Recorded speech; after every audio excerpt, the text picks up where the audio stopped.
Hey everybody, welcome back to DIY Hi-Fi. Today we'll be taking these Elac Budget Kings and giving them some new clothing.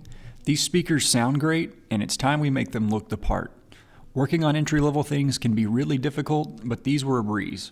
With little or no experience, I'm confident that you too can handle this project. I'll be using power tools for some things, but everything here can be done by hand. First, we'll tear down the speakers by removing all of the drivers, port, terminal, and trim pieces. The port was the only thing that put up a fight. It came out with a bit of gentle tapping from the inside. I'm not personally a fan of grills on speakers, so I'm also going to remove the rubber inserts and fill them with a bit of Bondo.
While the Bondo is curing, I'm going to cut down my veneer into usable sizes. The veneer I'm using for this is 3M backed adhesive. This means there's no messy glue involved. It's simple peel and stick. With a good working surface, this adheres as well as any glue I've used. This makes it perfect for beginners as well. I'm going to take off the top layer of the vinyl with light sanding. I'll then remove any loose or peeling edges also. We'll then be ready to go directly onto the vinyl.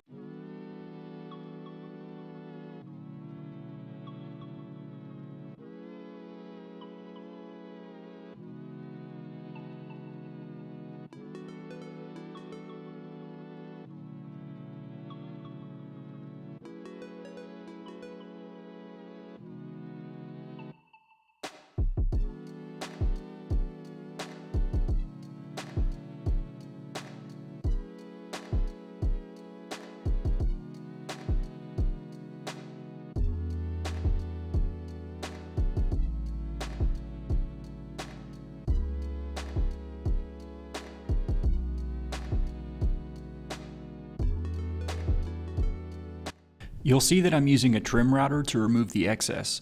This is generally the quickest way. If you're following along and don't have access to a router, check out any of my other builds to see how I cut it by hand.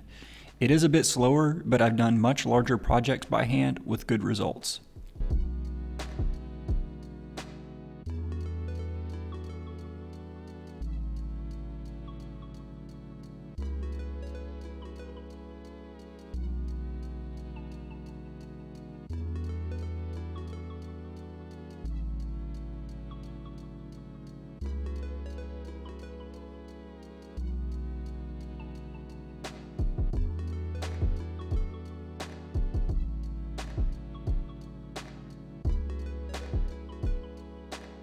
We've now reached the most difficult part of this project. There are many complex curves where our drivers live. I'll need to remove a bit of material to make room for my router. After that, I will slowly remove the rest by hand. Once again, if you don't have a router, you can see how this is done in many of my other videos. Using maple makes this even harder as it is a very hard wood. My advice would be to use something that is a bit easier to cut.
To keep this project moving quickly, I'm going to spray lacquer. This is because it has a very quick dry time. You could use polyurethane if you needed to work indoors. If you do not have a sprayer, the stuff in the rattle cans will work great on something this size. I'm going to lay down the base coat, wait a few minutes and sand with 800, then lay down the final 2 coats. This will give us a perfect finish with very little time and effort.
Final assembly is a breeze. Everything goes back together even easier than it came apart. Lastly, I took some measurements. Starting with the DATS V3, we'll look at impedance. We can see these are fine to use with any AVR receiver, nominally 6 ohms. Our graph shows a tuning frequency of 50 Hz. After this, I took on-axis frequency response measurements. It really is amazing how neutral these are, and the measurements back that up. After that, I measured distortion, which looks great as well.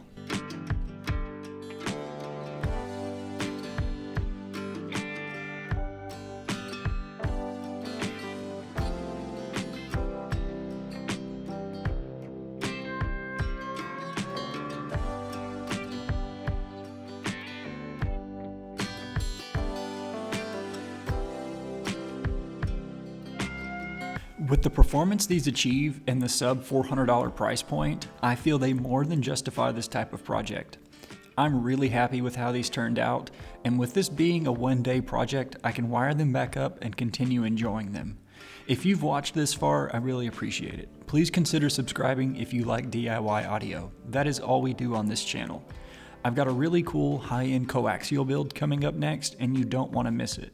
I'll see you all in the next video. Bye.